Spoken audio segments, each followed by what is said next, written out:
आइए मित्रों, हमारे YouTube चैनल स्वाध्याय में आपका हार्दिक स्वागत, अभिनंदन। आज हम आपके लिए लेकर आए हैं साधकों के प्रति इस शीर्षक पर प्रेरणादायक ज्ञानवर्धक ज्ञान चर्चा। अगर आपने हमारे चैनल को लाइक और सब्सक्राइब नहीं किया है तो आपसे निवेदन है, कृपया चैनल को लाइक और सब्सक्राइब अवश्य करें। वास्तविक शुभेच्छा उत्पन्न होने के बाद तो प्राय वह कभी मंद नहीं पड़ती, परंतु आरंभ में साधक के मार्ग में अनेक विघ्न आया करते हैं।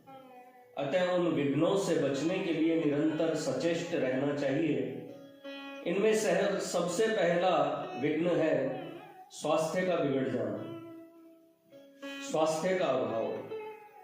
साधक को स्वास्थ्य रक्षा के लिए संयम और नियमित खानपान करना चाहिए।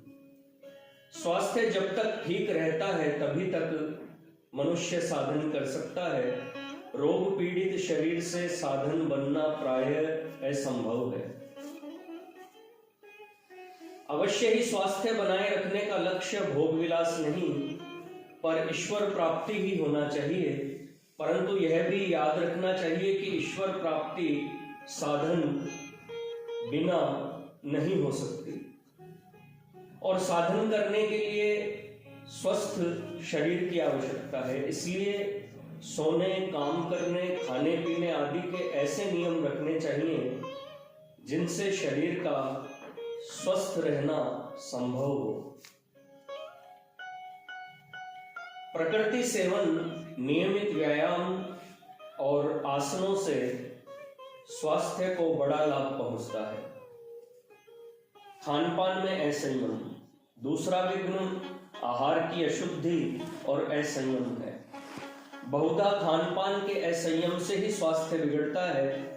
इतना ही नहीं, इससे मानसिक रोग भी उत्पन्न हो जाते हैं। इसलिए हमारे शास्त्रकारों ने आहार शुद्धि पर बड़ा जोर दिया है। अन्न के अनुसार ही मन बनता है।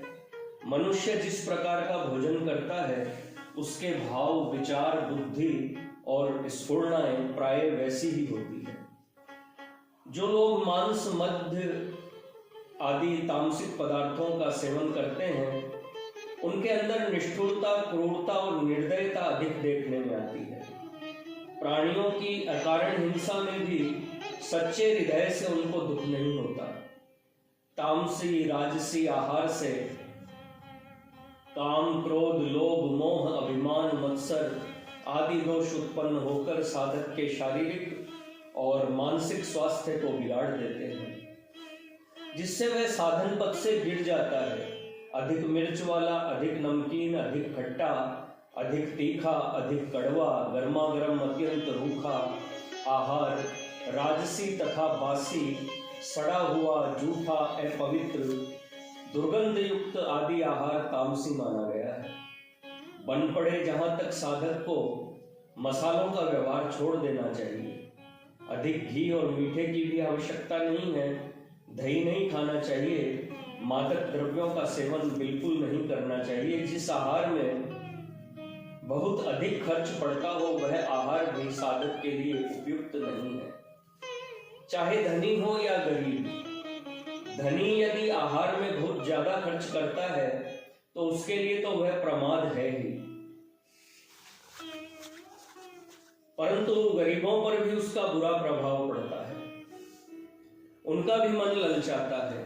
उनके पास पैसे होते नहीं, इंद्रियां जोर देती है। अतएव उन्हें बहुमूल्य आहार के लिए अन्याय से चोरी आदि करके धन कमाने में प्रवृत्त होना पड़ता है। जो धन अन्याय से कमाया हुआ है वह धन के अन्न का बड़ा बुरा असर होता है।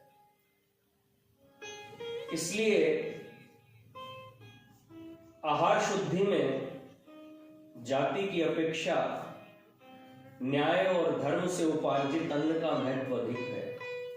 चोर दूसरों की गांठ काटने वाले, छली, कपटी, घूसखोर, व्यभिचारी और अन्यायी ऊंची जाति वाले पुरुषों की अपेक्षा सत्यपरायण, सत कमाई करने वाले, इंद्रिय जयी, न्यायी, सरल, शुद्र का अन्न शुद्ध और पवित्र है, क्योंकि उससे बुद्धि की वृत्तियां नहीं बिगड़ती। यथासंभव आहार अल्प करना अच्छा होता है। संदेह, तीसरा विघ्न साधन में संदेह होता है। मनुष्य एक बार किसी के कहने से साधन में लगता है, पर साधन शुरू करते ही उसे सिद्धि नहीं मिल जाती। इससे वह अपने साधन में संदेह करने लगता है। यह संदेह बहुत अच्छे श्रद्धालु पुरुषों को भी प्राय हो जाया करता है। उसकी बुद्धि में समय समय यह भावना होती है कि न मालूम ईश्वर है या नहीं है, तो मुझे मिलेंगे या नहीं, मैं जो साधन करता हूं सो ठीक है या नहीं, ठीक होता तो अब तक मुझे लाभ अवश्य होता, हो न हो साधन में कोई गड़बड़ है।